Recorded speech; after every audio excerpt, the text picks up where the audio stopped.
Muito bem, mais uma vez nós estamos aqui ao vivo, diretamente de Belém do Solimões. Eu converso agora com o coordenador aqui do Polo de Belém do Solimões, enfermeiro Manuel, e ele vai explicar melhor pra gente como é que está sendo a ação, né, aqui no Polo de Belém do Solimões.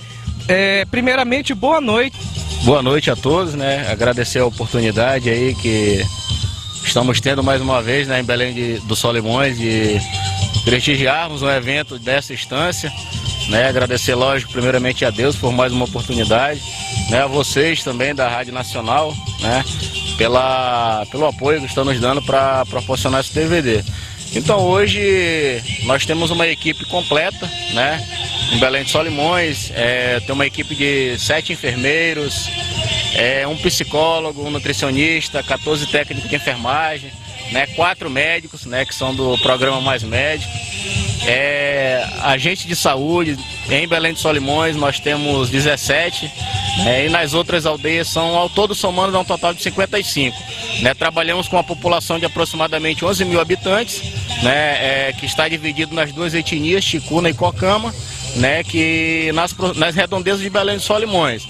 Né, trabalhamos com 27 comunidades, 28 com o Polo Base. Então, trabalhamos, como eu falei, temos uma equipe completa, trabalhamos na atenção básica, né? Então, a intenção é essa, como que nós fazemos esse feedback, né, entre Secretaria de Saúde Especial e Saúde Indígena e o SAMU. Então, geralmente nós acionamos, né, o SAMU, que tem o Serviço Móvel de Urgência aí, né, através das ambulâncias. Então, assim, a gente tem tido uma parceria bem favorável, né, no que diz respeito à atenção à saúde. Então, assim, eles estão sempre nos assistindo. Agradecer a Deus por mais uma oportunidade de estarmos aqui, né, trabalhando em prol da saúde indígena. Muito bem. Esse é o 6º Festival de Músicas Indígenas do Évari.